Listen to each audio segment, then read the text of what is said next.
The bond dissociation energy BF3 में BF की 646 है, जबकि CF4 में कार्बन फ्लोरीन के बॉन्ड की है 515 किलोजूल पर मोल।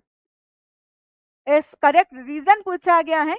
देखो क्वेश्चन क्या बोल रहा है, BF3 और CF4 के अंदर BF की बॉन्ड एनर्जी ज्यादा है एज कंपेयर टू CF, लेकिन हमें पता है कि जैसे जैसे साइज छोटी होती है, बॉन्ड लेंथ कम होती है, तो बॉन्ड एनर्जी क्या होनी चाहिए, बढ़नी चाहिए थी। BF3 और CF के अंदर हम बॉन्ड कंपैरिजन यदि करते, जनरल हम बात करें तो क्या होना चाहिए था, क्योंकि बॉन्ड लेंथ जो है वो क्या करेगी, डिक्रीज होनी चाहिए थी, लेकिन यहाँ पर आंसर क्या हो रहा है, अलग आ रहा है। तो उसका रीजन पूछा गया है, तो इसका रीजन हम देखते हैं। देखो BF3 का स्ट्रक्चर कुछ इस तरह से होता है, BF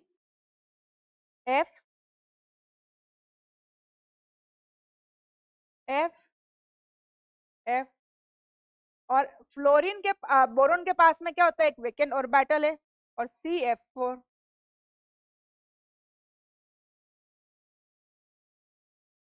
और हमें पता है यहाँ पर कार्बन के पास क्या होते हैं, लोन पेयर है, सॉरी फ्लोरीन के पास क्या है, लोन पेयर।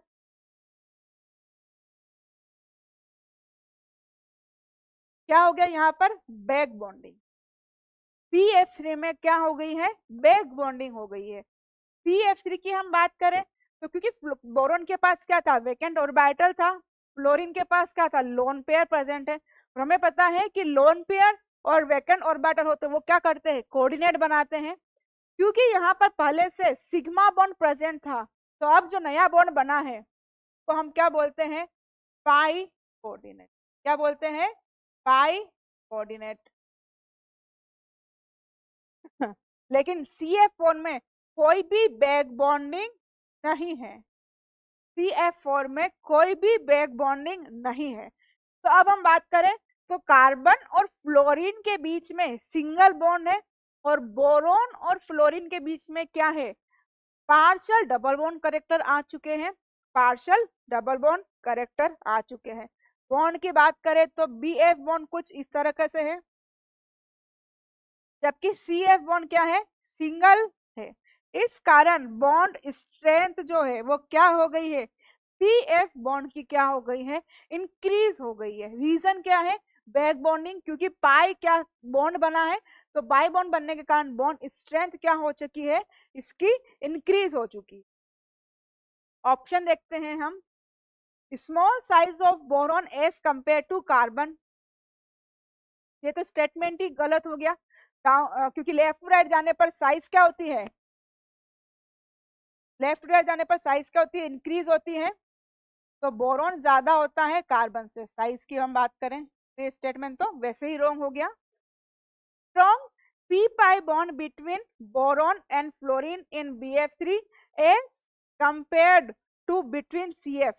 देखो पाई बॉन्ड जो है वो CF4 में क्या होता है, अब्सेंट होता है। ये स्टेटमेंट क्या हो गया, हमारा गलत हो गया। CF बॉन्ड में कोई भी पाई बॉन्ड प्रेजेंट नहीं है। Strong p pi interaction between BF in BF3 where there is no possibility of such interaction between CF4। सही बात है, क्योंकि यहाँ पर कोई भी double bond character, pi bond character नहीं है, केवल सिंगल बॉन्ड है, जबकि BF3 में क्या है, पाई बॉन्ड आ गया है, इस कारण बॉन्ड स्ट्रेंथ क्या हो गई है, बढ़ गई है। तो सी स्टेटमेंट क्या है हमारा, करेक्ट है।